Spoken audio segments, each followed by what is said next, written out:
Hey guys, today I'm going to be doing my out-of-box review for the HG Armored Orphans Gundam Astaroth.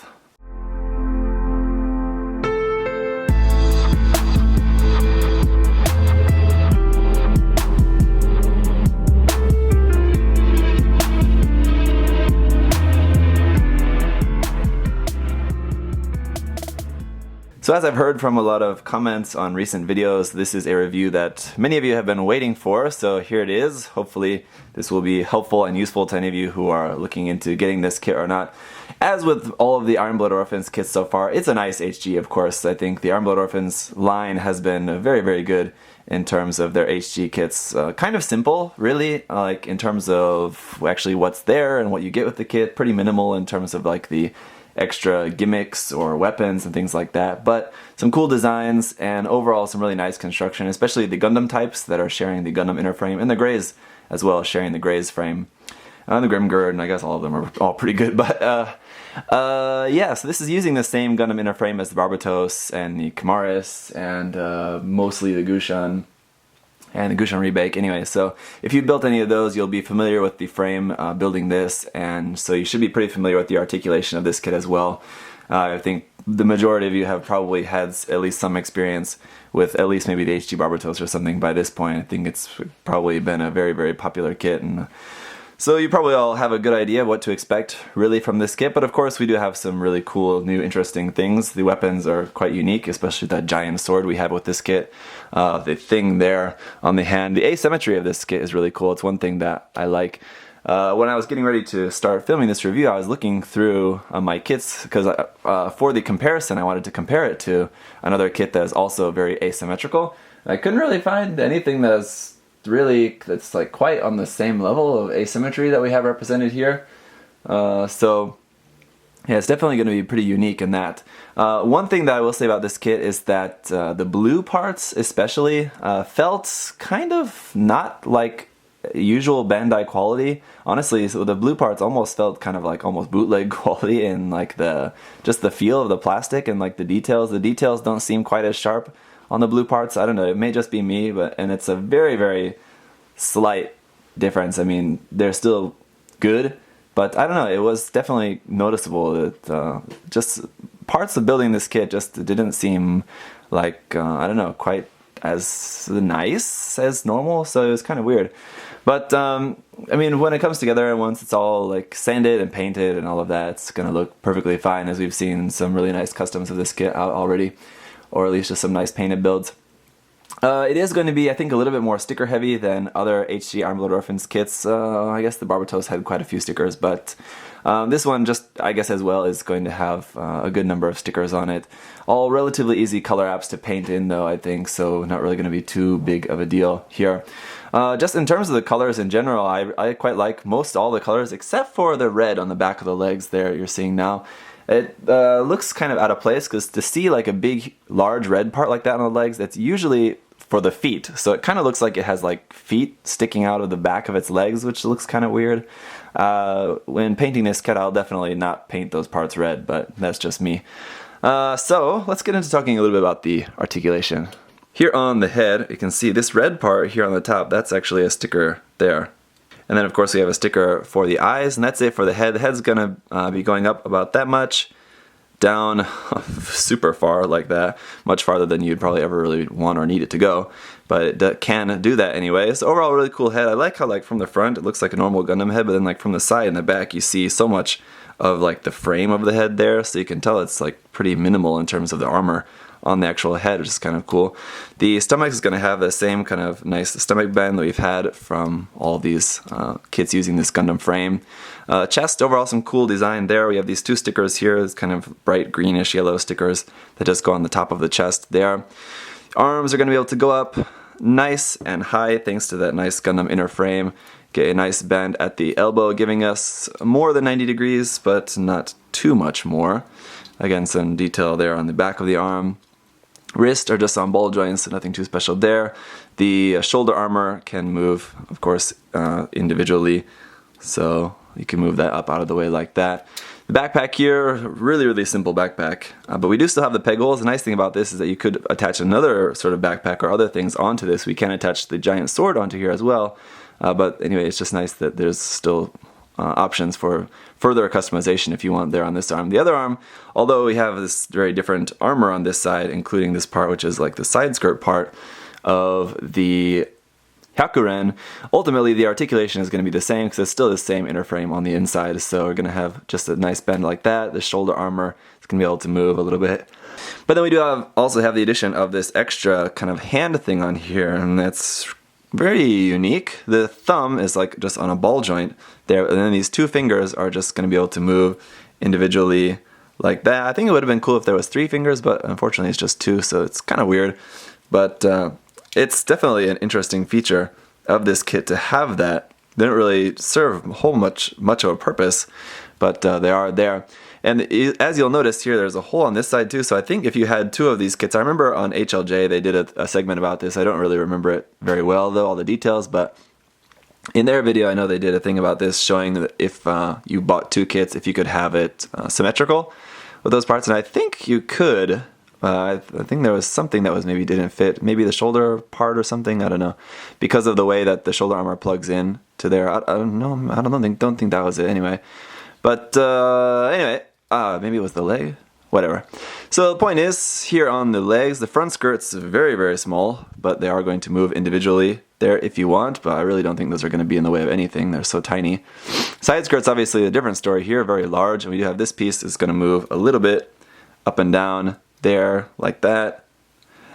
Sticker there on the front, that black and green sticker there, obviously it's going to move up and down, and then you can rotate that front and back so you can have it pointed back for a more like thrusting, flying pose, something like that. I mentioned in the unboxing that the one thing I didn't like about this shoulder is this panel line here. It just kind of looks kind of lazy panel line there. It doesn't really look like really the best placement or shape for that panel line, to be honest. But that's there.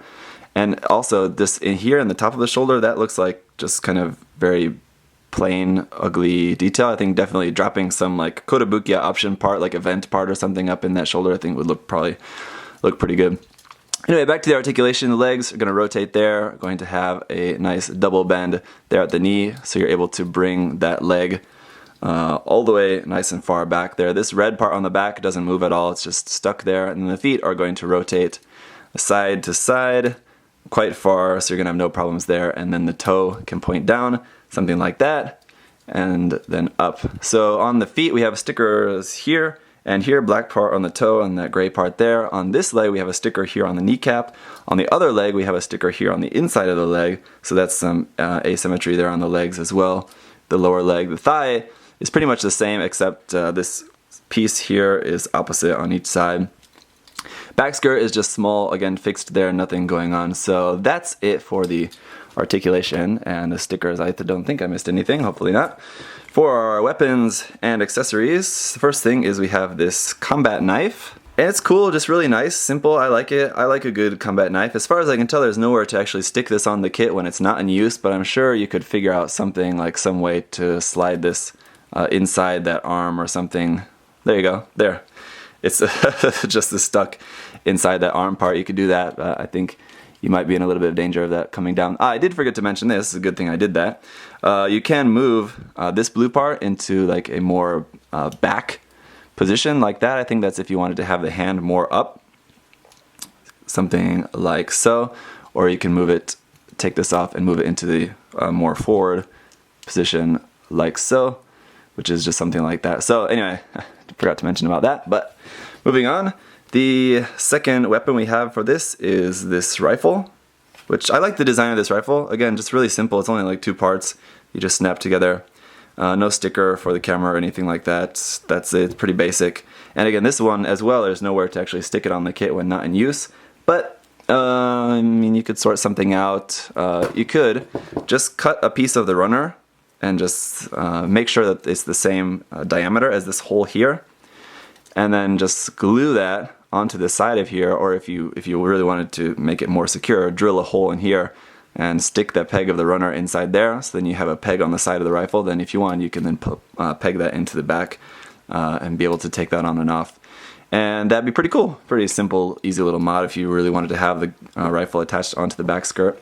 Otherwise, of course, for the hands, we just have these holding hands. So for holding these weapons, you're just going to take the hand apart snap it around the handle, and that's it. Now, of course, the big weapon that we have here is this big sword, and now here it is in its collapsed form. Pretty simple. We have the main handle, which is just going to fold out like so. Then we do have a secondary handle here on this side, so you can use it. Oops, that just came off. You can use it like this, just as like a short, very broad sword, like that. Or you can fold it all the way out, and then it folds out and then snaps into place like that. So then it's nice and secure. Well, as you can see, not totally secure. It's still just a long piece of plastic. But there's our nice, big, long sword like this. And then we do also have this piece. This piece is going to serve as an adapter piece to be able to plug this onto the back of the Gundam. So let me fold this back up for a minute. This is going to plug into here like that, and then we can plug that onto the backpack like so, and it can hold that on his backpack like that, and you could do all sorts of cool stuff with that, I suppose, having that on there. So that is it. And then underneath the skirt, we do also have the same sort of plug for any sort of normal 1/144 scale action base. So let's check that out. Now, as I said, you may not be able to hold the knife and the rifle anywhere on the kit while not in use, but you can actually have them all in use if you wanted. You can have those two in the hands and then have the longsword there just attached onto the back. Kind of a pity to have such a huge, awesome sword like that and not have it be in use, but like I said, I like the weapons, I like the rifle and the knife for this kit as well, so it's kind of like having three awesome weapons for this kit. There's definitely going to be a lot of different options that you can do in terms of the just kind of posing options. Now, the side skirts as well, just standing, I think the side skirts don't really do a whole lot for me. They're just kind of look a little bit silly. I don't know, not really too into them. But when you have the kit posed and like dynamic poses, I think they do add a lot to the look. I think they do look good when you have the kit in just some sort of more of an action pose. So I'm really quite pleased with them now in cases like this. There is going to be seam lines on there though, of course. Obviously the flap on the back that moves, there's no seam line, but the main part is going to have seams going down all the sides. There's going to be seams on the forearms as well. I didn't really cover this before, so let me just kind of come back to that. And that's pretty much going to be it though, just the forearms, the white shoulder, and then, yeah, the side skirts are going to be the only areas with seams. So not too bad, and those areas do have some details that you're going to have to be a little bit careful with, not to stand out or anything while you're getting rid of those seam lines, but overall should be pretty okay. Alright, now for this comparison shot here, you can see I wanted to do something a little bit differently. I apologize that you're seeing kind of the sides of my booth instead of just the plain black background here, but I had to get very wide to get this in the shot. Here, went for a vertical action shot. One thing that I wanted to try with the Hakuren is because the Hakuren has holes in the feet that match the size of like peg holes for the action base. I wanted to try that, actually just plugging the foot onto the action base. So did that, and then, yeah, here I got the Astaroth crouched down with his sword folded up, but gonna take a swing there at the Hakuren. One thing that you may notice as the Gundam comes back around, you'll see that the connection piece for the sword, when you don't have the sword connected to it, you can like swing it around and swing the pegs around so that the pegs actually fit perfectly into the two holes on the backpack. So you'll see as it comes around here that that connection piece fits onto the backpack and looks kind of very natural on there while the sword is actually in use in the hands. So I think that's kind of nice. The length of that part is designed exactly to fit into the two holes there.